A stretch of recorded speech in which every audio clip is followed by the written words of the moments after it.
नमस्कार, जय शिवराय. आज सगळ्यांना महाशिवरात्री निमित्तचा सगळ्यांना शुभेच्छा. आज आपल्याला कोकण दौलततर्फे आज महाशिवरात्रीनिमित्त आपला कोकण दौलतचं आज हे प्रदर्शन भरवलं आहे. तर आज आपण या प्रदर्शनामध्ये जर का पाहिलं तर तुम्हाला वेगवेगळ्या प्रकारची शस्त्र, वेगवेगळ्या प्रकारचे पाहायला मिळतात. त्याच्यामध्ये जर का तुम्ही आता बघितलं तरी अशा आडकित्ते आहेत, अशा कट्यारी आहेत, हे अशा प्रकारचे दास्तान वगैरे आहेत, अशा ढाली आहेत, अशा प्रकारची तुम्हाला सगळी शस्त्र बघायला मिळतात. हे जर का आपण आडकित्ता पाहिला ना तर ह्या आडकित्त्याबद्दल बोलायचं झालं तर त्या टायमाचा राजेशाही घराणा किंवा राजेशाही थाट जो काय असतो तर ह्या अशा वस्तूंमध्ये दाखवण्याचा एक त्यांचा हे होता. जसे की आता आपण बघितला तर आत्ता ज्याच्याकडे मर्सिडीज आहे किंवा कोण आहे जर तो आपल्याकडे श्रीमंत बोलला जातो तसेच अशा पद्धतीचं ज्याच्याकडे अशा आडकित्ते वगैरे असतात अशा पद्धतीचा माणूस ते असायचं. ओके, त्याचं वर्किंग करून दाखवते कसं वापरायचे. आता हे असा ठेवल्यानंतर हा पूर्ण उभा ठेवला जायचा असा, याच्यामध्ये हे भरून पूर्णपणे तो असा तोडला जायचा. हे सरस आपल्याला सुपारी वगैरे फोडण्यासाठी त्याचा वापर केला जायचा. त्यानंतर आता इथून बघतोय आपण एक मराठा कट्यार बोलतो आपण याला. मराठा कट्यारबद्दल जर बोलायचं झालं तर मराठा कट्यार ही नेहमी ओतीव स्वरूपाची असायची.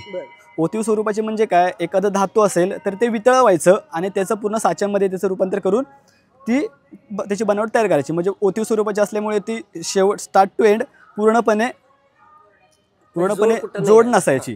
जोड काळातली वगैरे काय माहिती आपल्याला. आपण हिची जर का बनावट जर का आपण पाहिली तर अशी ही बनावट जर का आपण पाहिली ना तर कमीत कमी 300-350 वर्षापूर्वीची, अगदी महाराजांची नसावी पण महाराजांनंतरची थोडीशी ही बनावट आहे. कुठून आपल्याला मिळाली आहे काय सांगता येईल. आता कसं आहे दादा, हे आपल्याला काही आपण सांगण्यासारखं बोलायचं झालं तर काहींच्या लोकांच्या घरी होत्या किंवा काय होतं त्यांना रिक्वेस्ट करून वगैरे आपण अशा गोष्टी ह्या आपण कलेक्ट केल्यात.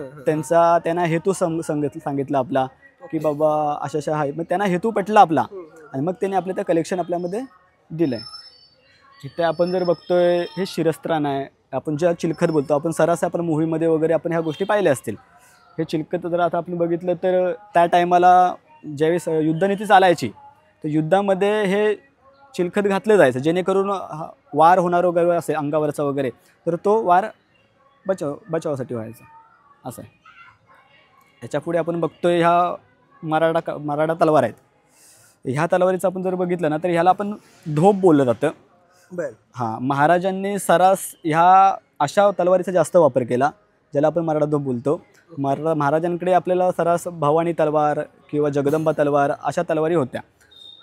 महाराजांची जर का आपण तलवार बघितली ना तर महाराजांना आपण म्हणतो ना की महाराजांना भवानी तलवार वगैरे किंवा ह्यांनी दिले तर ह्या अशा पद्धतीची ही तलवार असायची. महाराजांना हे अशा तलवारीचं पात्र खूप आवडायचं असं. इथे आपण बघतोय वाघनख आहेत. वाघनखाचा वापर तर आपण तुम्हाला माहितीच, 32 दाताचा बोकड फाडण्यासाठी महाराजांनी ह्या अशा वस्तूचा वापर केला. तर ह्या अशा पद्धतीच्या वाघनख्या आपल्याला बघायला मिळत आहेत. हे आपल्याकडे समोर बघतो हे कडे आहेत. कडे हे त्या टायमाची बनावट बघितलं तरी खूप गोड आहे आणि त्या टायमाची माणसं कशी होती तर हे त्या कड्यांवरतून आपल्याला हात केवढा असेल किंवा त्यांचं दंड केवढा असेल अशातून दिसून येते. इथून आपण पुढे बघतोय हे दगडी तोफगोळे बघतोय, लोखंडी तोफगोळे आहेत, कुल्फी तोफगोळे आहेत. अशा पद्धतीचे आपण तोफगोळे ठेवलेले आहेत. ते काय काय आपण समोर जे हे बघतोय ना ज्याला आपण हे कुलूप आहेत. त्या टायमाचा जो राजवाडे वगैरे होते, राजवाडे किंवा पुढचं महादरवाजा वगैरे असेल ते लॉक करण्यासाठी ते अशा त्या टायमाच्या कुलपांचा वापर व्हायचा. त्याच्यावरती आपण बघतोय माडू म्हणजे जी काळवीट होती किंवा हरिण होतं त्याच्या शिंगांपासून हे बनवलेलं शस्त्र आहे. हां, त्यानंतर इकडे आपण बघतोय गुप्ती आहे, संगीन आहे. गुप्ती म्हणजे गुप्त शस्त्र ज्याला आपण गुप्ती बोलतो. काठीमध्ये असणारं शस्त्र आहे ते. आपल्या समोर एखाद्याला काय वाटते की ते काठी आहे पण काठीमध्ये असणारं ते शस्त्र, मग त्यालाच गुप्ती बोलतो. इथे आपण बघतोय कुऱ्हाडींचे प्रकार आहेत. ह्या कुऱ्हाडींचं जर आपण बघायला गेलात तर ह्यांना आपण बळीची कुऱ्हाड किंवा अंतर्वक्र कुऱ्हाड असं देखील संबोधलं जातं. ह्या कुऱ्हाडींचा वापर सरास आपल्याला त्या टायमाला जर का बळी दिले जायचे, त्या टायमाला देवदेवतांना त्या टायमाला बळी खूप दिले जायचे. अशा पद्धतीच्या कुऱ्हाड त्या टायमाला बळीसाठी वापरल्या जायचं म्हणून त्यांना आपण बळीची कुऱ्हाड असं म्हटलं जातं. इथे आपण बघतोय दांडपट्टा जर बघायचं झाला तर बाजीप्रभूंनी तर ह्याच्यावरती पावनखिंडीमध्ये खूप त्याचं उपयोग केला होता. अशा पद्धतीचे दांडपट्टे आहेत. हे गुर्ज आहे. हे गुर्ज म्हणजे 3 शस्त्रांचं मिश्रण म्हणजे गुर्ज. म्हणजे हे जर का आपण विचार केला तर हे आपल्याला दिसतंय ते तलवारीचं मूठ आहे. इथे आपण जर का बघितलं तर गदेचा हे आहे. अशा ह्या सगळ्या गोष्टींचं मिश्रण म्हणून गुर्ज हे आपण जे मागाशी तिथे चिलखत पाहिलं, ह्या चिलखत फोडण्यासाठी किंवा वरचं शिरस्त्राण जे बोलतो हे शिरस्त्राण फोडण्यासाठी ह्या गुर्जाचा वापर केला जायचा. आणि यांचं नाव यांच्याकडून घेतलंय हे जे आपल्याला जे अनिल सावंत दिसतात ना त्यांच्याकडून आपल्याला ते संग्रहामध्ये त्याने आपल्या ठेवण्यासाठी दिलंय. मगाशी आपण तिथे मराठा धोप पाहिली.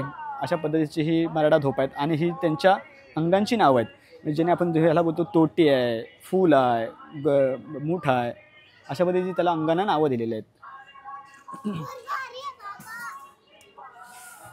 पुढे बघतोय आपण वक्रधोप आहे. वक्रधोप म्हणजे धोपेचाच प्रकार, फक्त ती क्रॉस अशा. इकडे आपण तलवारीचा प्रकार बघतोय जो तेगा म्हणजे हा ह्याच्या स्टार्ट टू एंड असा पूर्णपणे चौडा असायचा आणि ते एकदम पातळ असतं. तेगा म्हटलं जातं. तिथे आपण अंकुश बघतोय. अंकुश हे हत्तीला कंट्रोल करण्याचं एक शस्त्र आहे. असं वरती आपण बिचवा बघतोय. ज्या टायमाला अफझल खान महाराजांनी फाडला तर तो अशा पद्धतीचं शस्त्र होतं ज्याच्याने अफझल खान फाडला गेला. इथे आपण मराठा तलवार बघतोय. आता जर का मराठा तलवार बघायला गेला ना तर सुरुवातीच्या काळामध्ये जेव्हा शस्त्रांमध्ये युद्धासाठी वापरली जाणारी अशी शस्त्र होती तर काय होत होतं, सुरुवातीला आपले मावळे युद्ध करत असता त्यांच्या हाताला संरक्षण नसताना हातांवरती वार होत असताना ते दुबळं व्हायचं. हातावरती वार झाला तर पुढे युद्धनीती करायला त्यांना त्रास व्हायचा. मग महाराजांनी थोडीशी युक्ती करून काय केलं की त्याला अशा पद्धतीची एक परस निर्माण केली जेणेकरून आपल्या हाताचं संरक्षण होईल आणि लढण्यासाठी त्यांना अजून प्रोटेक्शन मिळेल.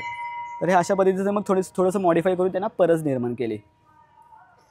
आपण मगाशी तुम्हाला तिथे दाखवले की मराठा कट्यार जर मगाशी पाहिली ना आपण तर ती जर का तुटली तर तिचा वापर आपल्याला पुन्हा करता येत नव्हता.